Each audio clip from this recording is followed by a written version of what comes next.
আবার বুঝি কিছু হবে ভাই? আগস্ট মাস গেল, কিন্তু সেপ্টেম্বরে দেখি ঝড় আসছে। এই ঝড় শুধু আবহাওয়ার নয়, রাজনীতির গভীর অস্থিরতার। ক্ষমতাচ্যুত আওয়ামী লীগ আগস্টে যেসব পরিকল্পনা করেছিল তা কাজে আসেনি, কিন্তু সেপ্টেম্বরে তারা বদ্ধপরিকর ঢাকাকে নরক বানাতে ২০ লাখ মানুষের ঢল নামাতে। রাস্তায় নেমে আসা মানুষের এই ঢল হবে শুধু ভিড় নয়, হবে এক রাজনৈতিক ভূমিকম্প যা টুকরো টুকরো করে দিতে পারে রাষ্ট্রযন্ত্রের হৃৎপিণ্ড। যুগান্তরের এক প্রতিবেদনে বলা হয়েছে, সেপ্টেম্বরে আওয়ামী লীগ ঢাকা অ্যাটাক নামে নতুন এক ছক কষেছে। তাদের লক্ষ্য স্পষ্ট ৩টি ধাপে সাজানো। ১. অন্তর্বর্তী সরকারকে ব্যর্থ প্রমাণ করা। ২. জাতীয় নির্বাচন বানচাল করা। ৩. বিরোধী শক্তির মধ্যে বিভেদ সৃষ্টি করা। এই তিনটির আড়ালে আবারও শেখ হাসিনাকে ক্ষমতায় ফেরানোর নীল নকশা। আগস্টে তারা মাঠে গেরিলা প্রশিক্ষণের আয়োজন করলেও তা ফলপ্রসূ হয়নি। তবে সেপ্টেম্বরে এসে পরিকল্পনাটি অনেক বেশি সুসংগঠিত হয়েছে। মাঠ পর্যায়ে তৈরি করা হয়েছে এক ধরনের সেলুলার গেরিলা নেটওয়ার্ক, যেখানে সদস্যদের কোনো দৃশ্যমান রাজনৈতিক পরিচয় নেই। এরা সোশ্যাল মিডিয়ার মাধ্যমে বিভ্রান্তি ছড়াচ্ছে, একের পর এক গোপন বার্তা পাঠাচ্ছে সাধারণ মানুষের মোবাইলে। লক্ষ্য শুধু ঢাকায় নয়, চট্টগ্রাম, রাজশাহী, বরিশাল, খুলনা ও সিলেটেও একই সময়ে সমাবেশ ঘটানো হবে, যাতে নিরাপত্তা বাহিনী ভেঙে পড়ে এবং রাজধানী বিচ্ছিন্ন হয়ে যায়। দিল্লিতে অবস্থিত সিআরআই অফিস এখন হয়ে উঠেছে ছায়া সরকারের সদর দপ্তর। প্রতিদিনই সেখানে বৈঠক বসছে ভারতীয় থিঙ্ক ট্যাঙ্ক, মিডিয়া কনসালটেন্ট ও লবিস্টদের সঙ্গে। ভারতীয় সাংবাদিকরা বাংলাদেশের খবর পরিবেশনের নামে বিকৃত চিত্র তৈরি করছে। কোনো ঘটনা ছোট হলে তা বড় করে দেখানো হচ্ছে। মানুষকে বোঝানো হচ্ছে আগেই ভালো ছিলাম, অর্থাৎ নানা অঘটন ঘটিয়ে দেশে এমন পরিস্থিতি তৈরি করা হচ্ছে যেন জনগণ নিজেরাই বলতে শুরু করে স্বৈরাচার হাসিনাই ভালো ছিলেন। প্রফেসর ইউনূসের নেতৃত্বাধীন সরকারের প্রতি আস্থা নষ্ট করাই এই প্রচারণার মূল লক্ষ্য।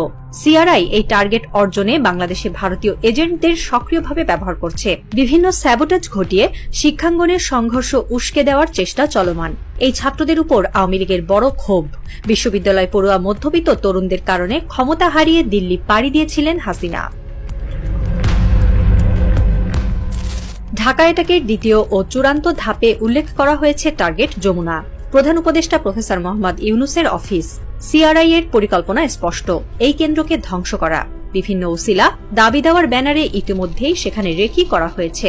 কখনো মানববন্ধনের নামে, কখনো স্মারকলিপি দেওয়ার নামে এই কার্যালয়ের চারপাশে ভিড় তৈরি করে পরিস্থিতি পর্যবেক্ষণ করা হচ্ছে। পরিকল্পনা অনুযায়ী সঠিক মুহূর্তে এই যমুনা ঘেরাও করা হবে। প্রাথমিকভাবে শান্তিপূর্ণ কর্মসূচির আড়ালে জনসমাগম ঘটানো হবে, এরপর ধীরে ধীরে অবরোধে রূপ দেওয়া হবে। একবার পুরো কার্যালয় অবরুদ্ধ হলে সেটি হবে রাজনৈতিক প্রতিরোধ ভাঙার সবচেয়ে বড় আঘাত। সিআরআই এর এই পরিকল্পনা কেবল প্রতীকী নয়, বরং এটি দীর্ঘমেয়াদী কৌশল।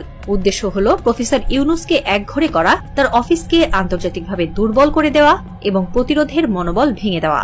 বিশেষজ্ঞদের মতে আওয়ামী লীগের এই লক্ষ্য অর্জন মানেই হবে প্রতিরোধ আন্দোলনের মেরুদণ্ডে আঘাত। তারা এটিকে বলছেন ডেকাপিটেশন স্ট্র্যাটেজি, অর্থাৎ নেতৃত্বের কেন্দ্রকে অবরুদ্ধ করে পুরো কাঠামোকে অসাড় করে দেওয়া।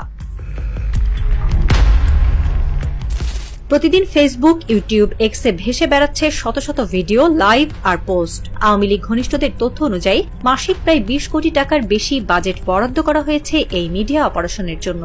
এর একটি বড় অংশ আসছে বিদেশি ফান্ড থেকে। কিছু ভারতীয় ব্যবসায়ী গোষ্ঠী থেকেই মূলত অর্থ প্রবাহিত হচ্ছে বলে অভিযোগ। এই টাকার বিনিময়ে জনপ্রিয় ইউটিউব চ্যানেল, অনলাইন পোর্টাল এবং টক শো পরিচালকদের নির্দিষ্ট কন্টেন্ট বানাতে বাধ্য করা হচ্ছে। বিশ্ববিদ্যালয়গুলোতে চালু হয়েছে চেতনার যুদ্ধ নামের প্রোগ্রাম।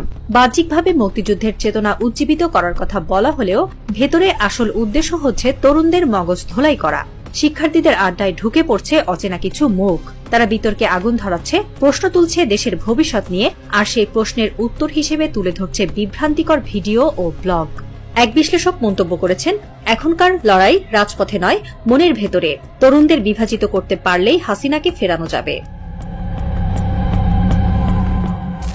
ঢাকার বাতাস ভারী হয়ে উঠেছে। হাজারো মানুষের কণ্ঠ মিলেমিশে দূর থেকে ভেসে আসছে এক স্লোগান, জয় বাংলা, জয় বাংলা। প্রধান উপদেষ্টার কার্যালয়ে তখনও আলো জ্বলছে। একজন কর্মকর্তা ফিসফিস করে বললেন, সব ঠিক থাকলে কাল ভোরেই রাস্তায় নামবে তারা। পাশে দাঁড়ানো এক গোয়েন্দা অফিসার মাথা নাড়লেন, না, কাল নয়, ওরা আজ রাতেই আসবে। বাতাসে শীষ বাজাচ্ছে, আকাশে জমছে মেঘ। দূরে কোথাও হঠাৎই বাজ পড়ল। সেই বজ্রপাতের আলোয় মুহূর্তের জন্য ফাঁকা রাস্তায় দেখা গেল কয়েকটি ছায়া নড়ছে। কে জানে তারা কারা। চারদিক থমথমে নীরব। তারপরেই ঢাকার আকাশে ভেসে উঠল এক অদ্ভুত গর্জন।